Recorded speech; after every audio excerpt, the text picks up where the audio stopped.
Welcome to ProgRock Digital.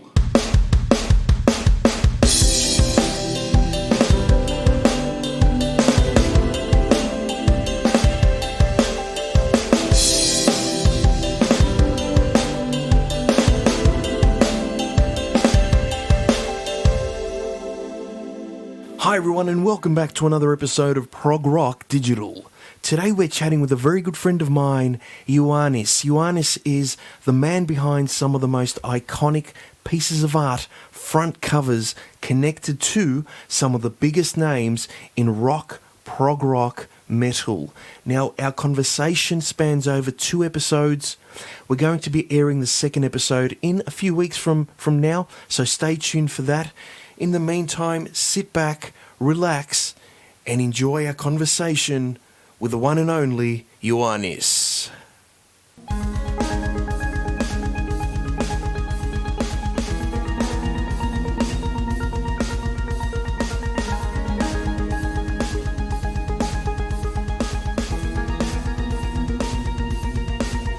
You're chatting with me today here at ProgRock Digital. How's it all going?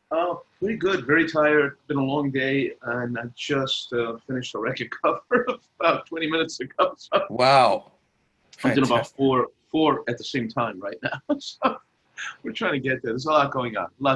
Are you currently in Connecticut? Yeah. On the East Coast, I'm about an hour and 20 minutes from New York City. I guess before we get started and before we get into the nitty-gritty questions, what I was hoping from you was just off the top of your head, who are some of the bands that you've worked with, over the last 30 or so years? Oh God, I've done about close to 400 record covers at last count. Wow. And I've attacked, I think, every genre except maybe country music. Yep. Actually, no. I did a cover for a country act because we ran a design firm, but with my Greek brother, George.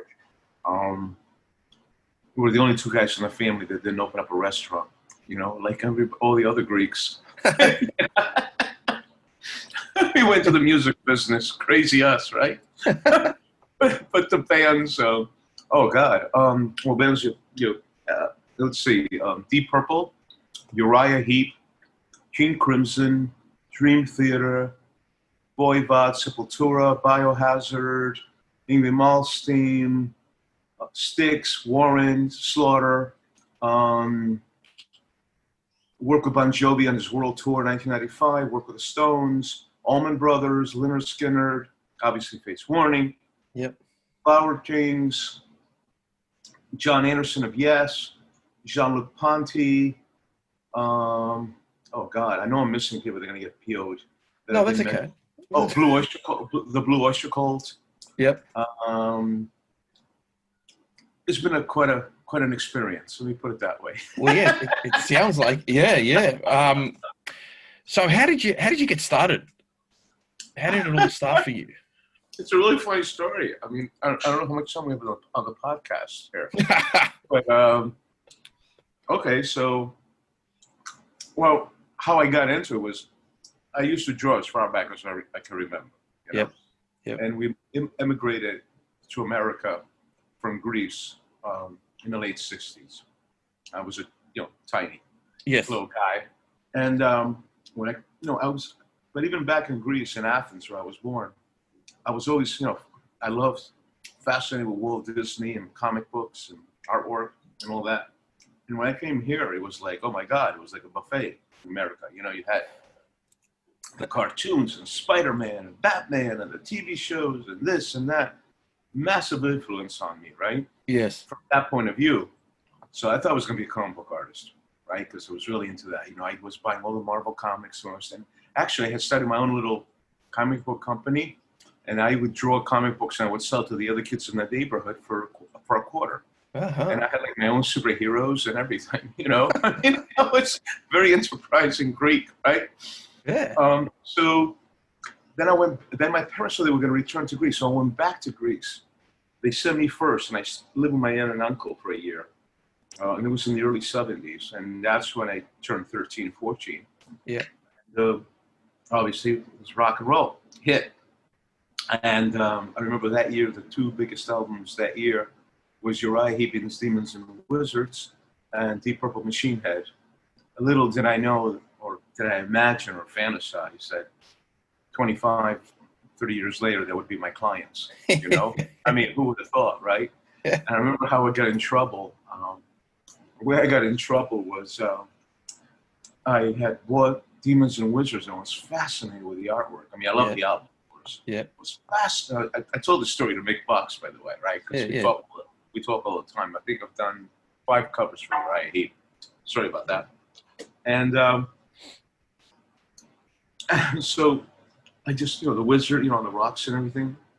And so I remember I'm in school. It was physics class, which was one of the most boring subjects on the planet for me, I don't blame you. And I'm sitting there with a pencil. Yeah. It was a wooden desk, right? So I started absentmindedly drawing the cover in pencil. I drew the wizard first, and the butterfly wings, and the waterfalls slowly. And I got so absorbed in it, I completely lost track of what was going on. So about 3/4 into the lesson, I had probably completely drawn the whole record cover on the desk. Right? And all of a sudden, I became aware that the class got very, very quiet. Yes. And I looked up, and there's the professor sitting over me. He goes, "Well," in Greek, of course. "Looks like we have an artist in our midst." And I'm sitting there, all the other kids are laughing, right? I'm like, uh-oh. So I had to stay. I told Mick, so I had to stay after school and wash every desk that day. I said, "I suffer from my art, Mick. It's all because of you." I told him. Mick was, "Hey, mate, what? Happy days, Mick." Say box, And so, anyways, my parents decided no, they're gonna stay in America with my uncle and everybody, all this stuff. Back I get shipped. So now I'm 16, 17 years old.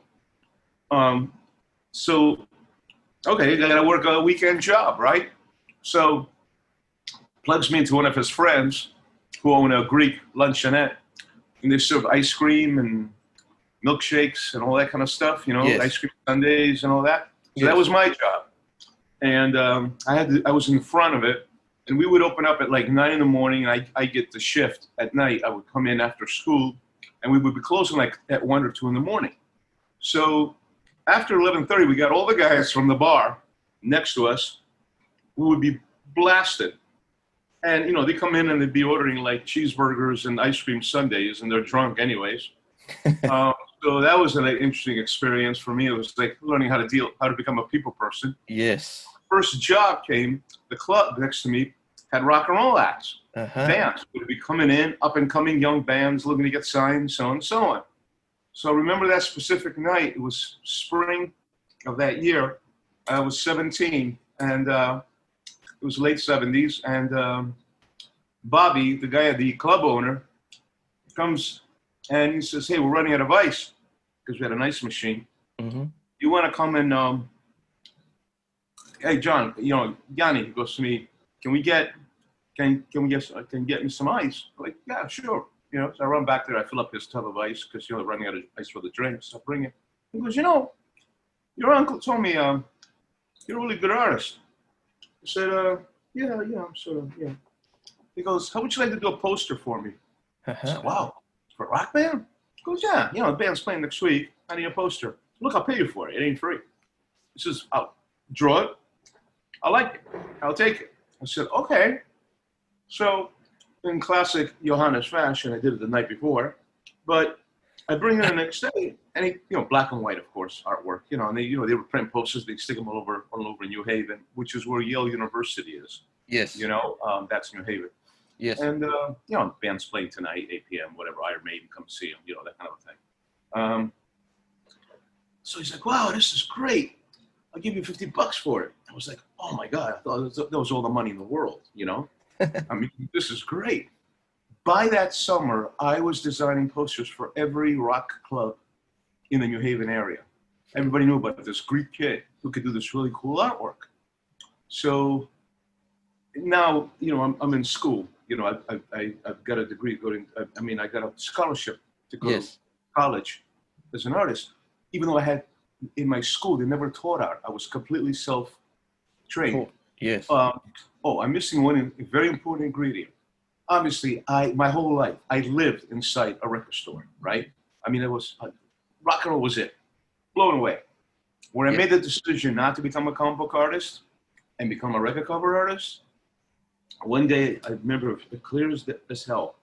I walk into, I'm eating some peanuts as we're talking, just for energy. Enjoy, please. Yeah.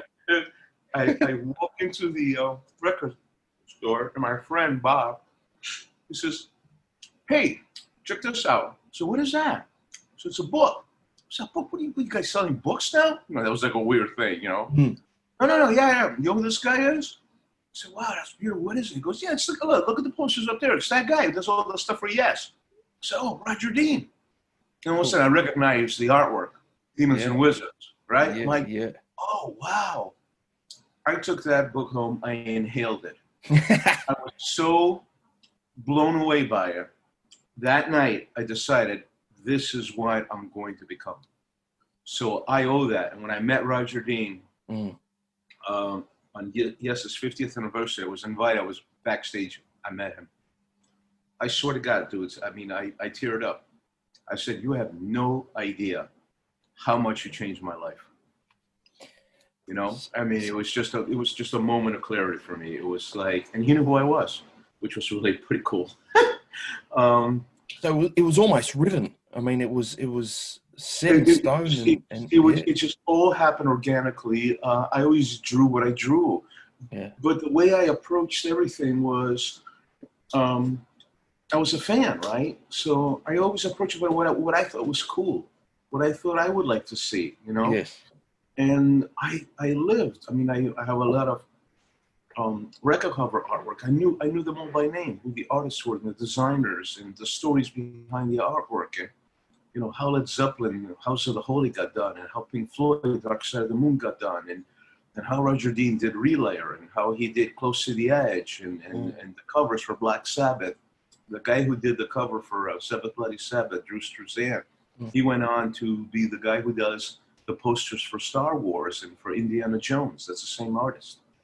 A lot of the guys who worked in that industry in the 70s went on to do some incredible stuff. Yes. One of the most famous one is H.R. Giger, who obviously painted the cover for Brain Salad Surgery for Mr. Palmer. And obviously, he went on to do Alien. Yeah. I mean, Giger's work is astonishing, and he's done a whole bunch of metal bands too. And God, I could talk about these guys forever because I know just their whole life stories. For me, the big break came in. There was a neighborhood band called Legend. I did my first record cover for them, and I masked. And then one night at a club, when I'm sitting there, I was doing artwork now for the radio stations, the rock radio stations. Like my name had really spread around. So everybody within the music community who a boy I was, and my name came getting around. But when I went national was I remember the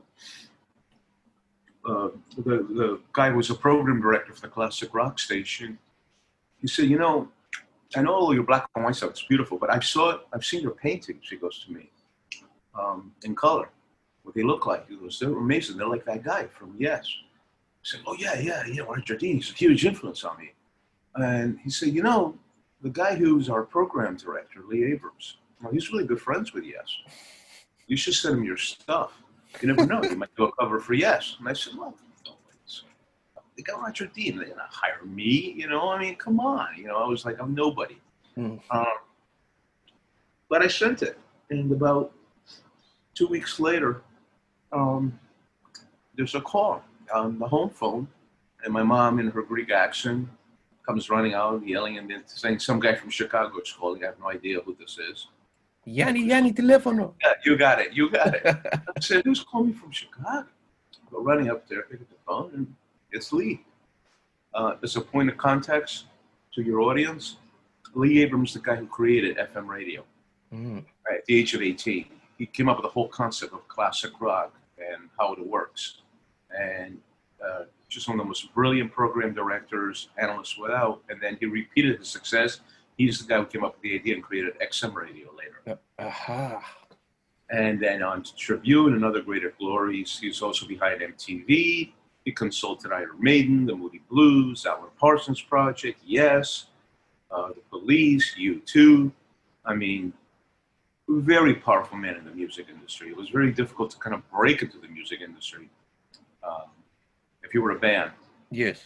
In the late 70s, early 80s, if you weren't friends with Abrams or you didn't work within his context. I had no idea of any of this. So Lee's on the phone. He's like, hey, I got these slides that you sent. What's your name? You know, I had Tom Lee goes, what's your last name? You know, I was like, I only use my first name because I get that idea from Vangelis. You know, he's got a name that's about 30 miles long. Thank God I went with Vangelis. And, you know, so I went with Ioannis instead of Yanni, which would have been a real nightmare. Nothing against Yanni, but, you know, he's not my cup of tea, right? I want to be involved with that kind of stuff. So I am assuming that your surname has 5 syllables like mine has. So it takes forever. Yeah, it's like Ioannis.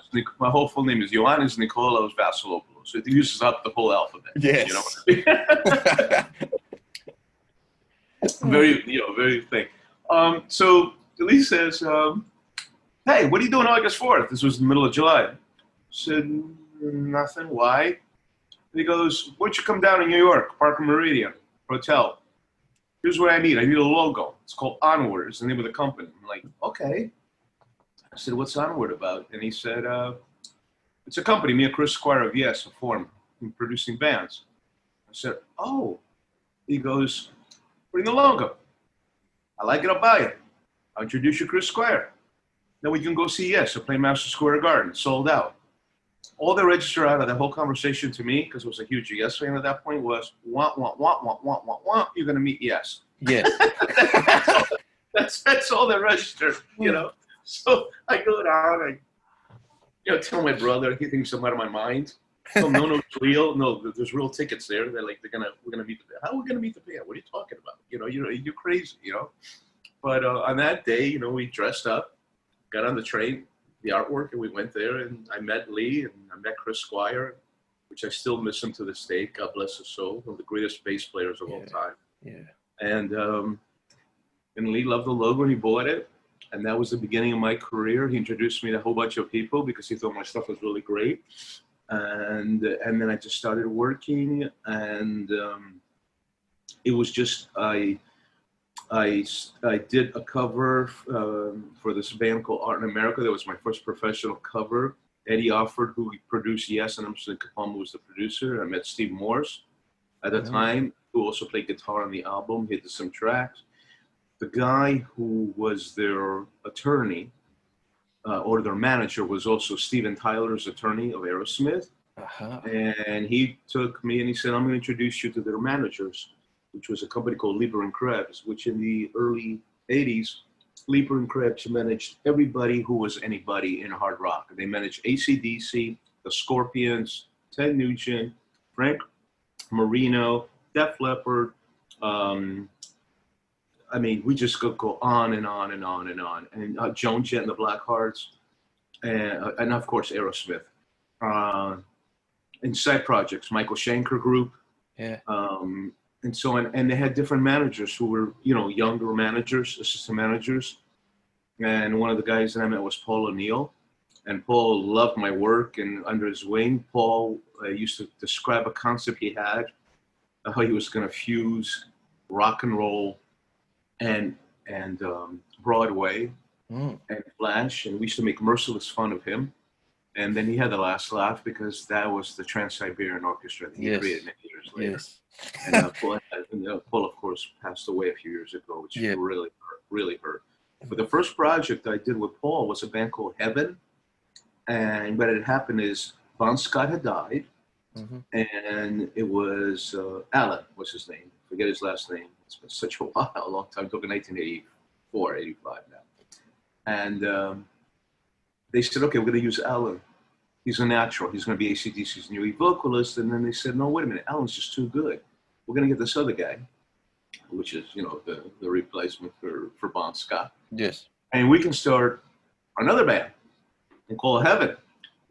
And if you check out this band, the album was called Knocking on Heaven's Door, and I remember Paul wanted me to paint an angel with very big boobs, which was as far away from Roger Dean as humanly possible. But I did it, and he loved it, and he was delighted with the artwork. And he was a great vocalist. It was a great band, but they just never took off because they figured, oh no, we can have two AC/DCs, you know. Yeah, AC/DC was just breaking. They were just breaking. They were coming up real quick, and they introduced Back in Black. They came out with, that was like they were becoming very popular anyways, but Back in Black really became the album. You know, it was like the same thing with Metallica. You know, everybody knew about Metallica and so on, but when the Black Album came out from Metallica, that's when they went over the top. Yes. Where radio stations had to play them. You know, I remember a program director going, "We will never, ever, ever play Metallica, I guarantee you." I said, "Don't ever say that." I said, because you have no idea what music is going to be a few years from now. And sure enough, a few years later, top 10, you're playing Metallica, you know, Enter the Sandman, right? Yeah. You know, just how funny things are. So in terms I'm sorry, I know I've been talking like crazy here. No. I'm just no. I just wanted to just jump in there if I could. I mean, obviously back then there were budgets. There was a lot of money involved in recording, in production, in the whole machine. Yeah. Were you dealing primarily with the labels or the bands directly, or was it just a case by case scenario? Usually it was relationship with the managers and the bands. I mean, labels emerged later, but the independent labels at first. The pros had their way of doing the things, and they would do stuff like, you know, you go to work and they would just deal with you as though you're just another vendor. You know, like, okay, you're an illustrator. This is what we pay illustrators. We want a record cover painting, blah, blah, blah, blah, blah, right? Yeah, yep. And they try to deal with it like that, very corporate. But it was different with the bands. It was different, you know, when, for instance, Pink Floyd, Storm was friends with him from high school years. Storm Thorgerson and his partner, Aubrey Powell, learned the craft just by experimenting. They were two college students. And back then it was like no Photoshop or anything digital, any of that kind of stuff. So they came up with their own technique of how they did artwork, how they did these things. And the budgets were tiny at first, but then they grew because all of a sudden what happened was rock and roll merchandising took off, right? Yes. I mean, there was no people walking around with Doors t-shirts in 1968, 69, or Jimi Hendrix t-shirts, all that stuff. That all started in the early 70s where the music took off, and all of a sudden, like the record industry went from being $100 million a year in 1969 to $1 billion by 1971. Because it overtook everything, movie, TV, gross earnings, whatever, because you have this massive amount of children, kids, who had turned 17, 18, 19, and their voice was rock and roll. Yes. And all of a sudden, you weren't playing in front of 4,000 people, 5,000 people, which you thought was to be outrageous. Now you were doing Woodstock, so you're in front of 300 or 400,000, 500,000. And of course, technology had changed. You had a guitar, and you could make it sound, they could shake the rafters, you know? And you went from playing, you know, like how the Yardbirds sounded in the 60s to Jimmy Page and Tony Iommi was doing, and Richie Blackmore, you know, and those guys. And then it just became a breakneck speed. So the money was crazy. You could, if the label wanted a band, it would be like $1 million or $2 million advance. And that's how the band lived.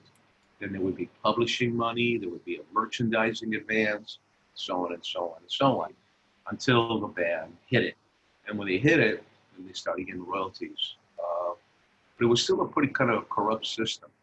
I mean, I think the record companies put this on themselves. People may be stunned to find that Rush didn't break even until they did moving pictures. They were in debt for millions of dollars to the record label, all the way up to moving pictures. After 2112, the record label started breaking their chops and said, well, wait, they're selling, so leave them alone. Just give them what they want and let it run. But, you know, it's like, how do you live? How do you pay the rent? How do you drive your car? How do you go to school? Well, we give you an advance. We give you an advance. We'll give you an advance. So you would work for the next advance. And, you know, back then there was no scanning, no keeping. They would do all kinds of shady things impossible to keep track. There's acts who've never recouped, and you'd be stunned if their names, if I tell you, say, wait a minute, these guys sold like 10 million records. How can they not have a dime to their names? It was wild. And yeah, the budget's like that. And you kind of made up your own rules. You just, even the music industry in the 70s, well, it changed in the 80s because that's where I really came of thing. But in the 70s, it was nuts, even with the promoters, right? The famous story even with Led Zeppelin, they had their own crew. They would have to be sitting there at the end of the night counting the dollars. Sometimes it was shady characters who would put on the shows or be the promoters. And by the time the band was off the stage, that guy was already in his car and had taken off with all the money. The promoter. Nobody would get paid. I mean, it was insane. That's phenomenal. Yeah. Oh, God. It was just, people bemoan the good old days. Let me tell you something. There were no good old days. I was like, the record companies are blah, blah, blah. No. Right now, you could track down to the second what's going on, Yes, and, of course. And people have got why. But money was nuts. I mean, there were, it was, how crazy it could get. Let's see. Well, put it this way. Storm Thurgerson did "Wish You Were Here." I think the budget was maybe $6,000 or $7,000. I forget how much it is in English pounds, but $7,000. When he did "Momentary Lapse of Reason," the budget, the invoices that he handed in to Pink Floyd was $140,000 for the cover. And you go, well, wait a minute.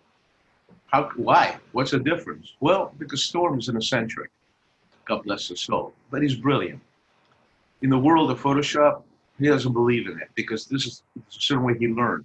So his motto was, I do it for real. And you go, well, what does that mean? What it means is that you could have taken the beds, if everybody remembers that record cover, the sea of beds and everything. Yeah. And you could have photographed the bed, right? And you got your Photoshop and perfect digital, and you could repeat the beds and you could create the shot. Not Storm.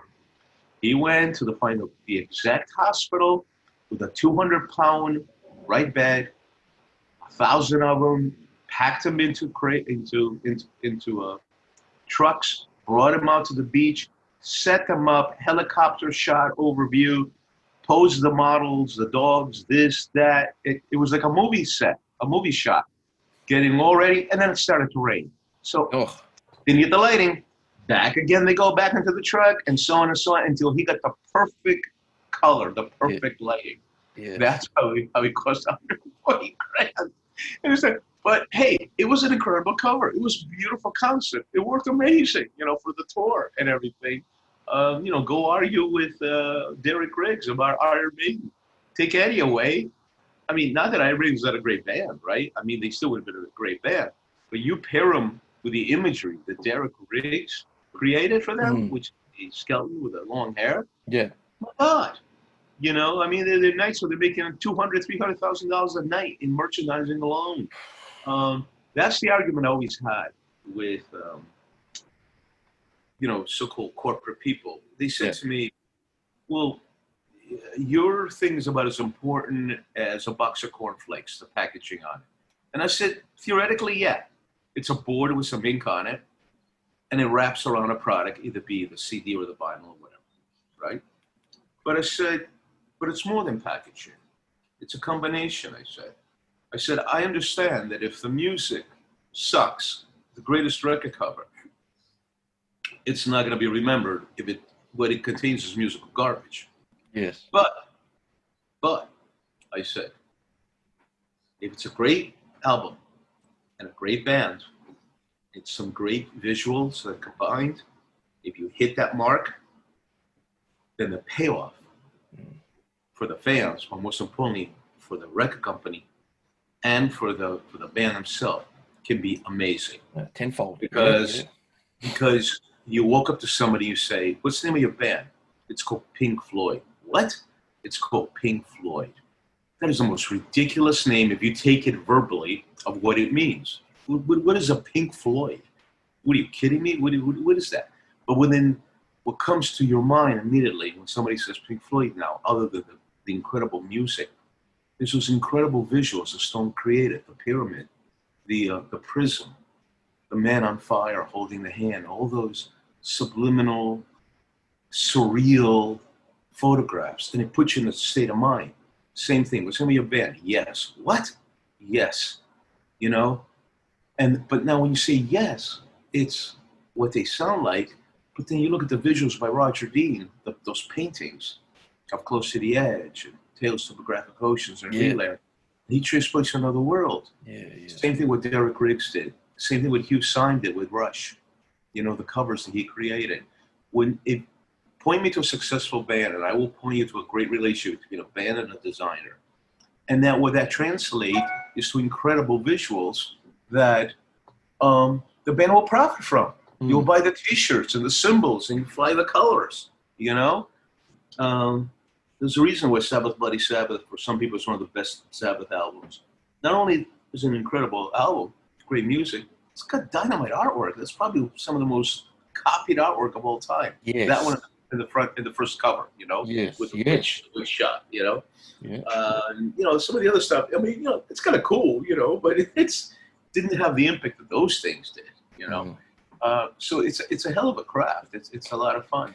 So, Ioannis, just in the interest of time, I'm just thinking. I mean, please, I've been just yakking a bit. No, and I'm patient. Please fire away, whatever you want. No, I love what you're telling me, and if I could be here all day, all night with you, I would appreciate that. I guess, I mean, obviously you're synonymous with you know, Fate's Warning, and you know, for me, I was exposed to the Fate's Warning artwork and very first album that I got my hands on was Awaken the Guardian, right? So how did you get in touch with the band? Did they contact you? Yeah, the way it happened was the word had spread around the area that I was good. So I was working on the cover for Heaven. I think it was through a radio station. Somebody said, you know, the guy, you know, I'm good friends with this guy. This record covers for these bands and everything. They had a horrible front cover. So I get this call and they're like, hey, we're going to come over. We're looking for a cover, you know, blah, blah, blah, blah. And I'm like, who are you guys? And, you know, they tell me, well, the name of our band is Fate's Warning. I'll play you a cassette, some music. I was like, okay. And I said, what label are you on? They go, it's a brand new label called Metal Blade Records. We're one of only 3 acts on it. I was like, oh, okay. So I figured, okay, this is going to be really low budget. I'm going to pay attention to this thing, you know, because, I mean, with these, you know, I thought it was like, you know, a club band, right? Yes. About one step above. So they all show up in my studio. It was basically my parents' home. Was like the thing. You know, they showed up in their shorts, barefoot and everything. You know, they look like, you know, misfits, you know? Yeah. It was a hot summer day. And immediately, John Arch and Jim Matthias really stood out. Just how creative they were, you know? And Jim is looking around. I'm talking, I'm showing them this painting and that, and I'm describing stuff. Jim's looking around, all of a sudden he stops. And there's this sketch, which is the character from Spectre Within. And that was actually a comic book that I was developing. And that was the character in it. And he looked at it and said, can we use that? And he points to it. I said, what? He says, that drawing right there. I said, oh, the guy with the horns. He goes, yeah, that would be great. He goes, oh, that's just perfect. Because everybody was into the mascot concept, you know, because of Derek Riggs, you know? Yeah. And I said, oh, it's just a drawing. I said, it's not much of a cover. He said, no, but it's great. I said, well, how about this? Come back in a week. I'm gonna paint it. If you don't like it, you don't have to use it, and then you can use the drawing. But if you like it, you go, yeah, okay, that's pretty cool. And I was into my Geiger period at the time, which is who was my inspiration, and I did Spectre with it. And they came back and they were just sitting there just gawking. They were like, wow. I mean, I think I did it in 3 days. I remember. It was just free-form airbrush, just black ink on white paper, just like Geiger paints. And that's all it was. And then obviously with Dream Theater, that obviously came after. Oh no, yeah. Fate's Warning influenced Dream Theater. Those guys at the time were still students in school. They would show up at Fate's Warning's concerts and became friends with them. I remember them showing up at Fates Warning. So then I was just going to say that the Dream and Day Unite album that you've worked on, I guess in what capacity did you Okay, the way that worked was in 1985, I was just doing nothing but paintings, right? Mm. I would just do a painting, crank it, hand it into the record label, and that's the last I saw, right? And they would design it. And I started seeing how they were doing layouts, and I was like, I used to hate it. I was like, okay, they did that wrong. They should have put the logo here, and they should put the name over here and everything. So I just learned by osmosis how to be an art director, how to do my own layouts and my own design. And the first time I did my own craft all by myself without using other designers or typesetters, because it was a very labor process back then. You couldn't do it all yourself, right? Yes. You knew how to type, how to do paper layouts and this and that and whatever. Was Awaken the Guardian the following year. Mm-hmm. This time I did the front cover, back cover, layout, the inside, the thing.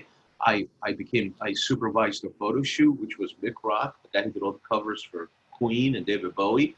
He befriended me at Lieber and Kravs, and he thought I was a young little spitfire, and he loved my work and said, "I'll help you out, mate."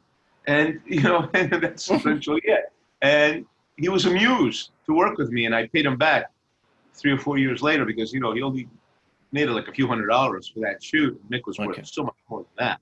I mean, the guy done Queen 2, one of the most famous covers of all time, and Sheer Heart Attack. That's Mick Rock. And later when I did the band Extreme, Porno Graffiti, that's one of my covers. Oh, I forgot to mention Extreme. That's another big band I did. That was my first platinum record. And Mick got paid real money for photo shoot. I flew him to Los Angeles. We did it. So what happened in that particular thing, this 1989, I got a gig to be the creative director for Mechanic Records, who had just launched. And when they signed 3 bands that year, immediately, as I came on, a band called Trickster, a band called Voivod, and a band called Dream Theater. And the name actually of the band was Majesty, not Dream Theater. Yes. So I looked at the photo and I said, okay, this is a really good photo. Let's use this. This late girl, she was really talented, Amy Gwip. And I liked her photo because, there's a point now I couldn't do I was doing 6 or 7 record covers simultaneously.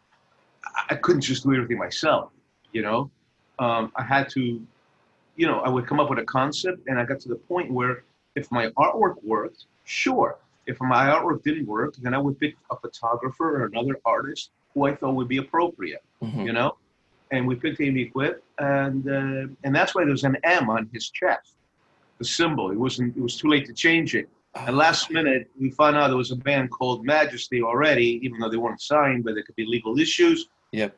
But we came up with the name Dream Theater. I forget who did it. I believe it was Mike Portnoy's father, I believe. Yes. Right. And so the last second we changed it. And if you look at it, pretty much what I'm imitating right there, because I was still learning the craft, I'm imitating Hugh Syme, Rush. It's got a very Rush look to it. Yes. You know what I mean? If you look at it, the Dream Unite. So, I mean, I did my best Hugh Syme, because again, he was 10 years older than I am. And again, I was still in awe of all these guys.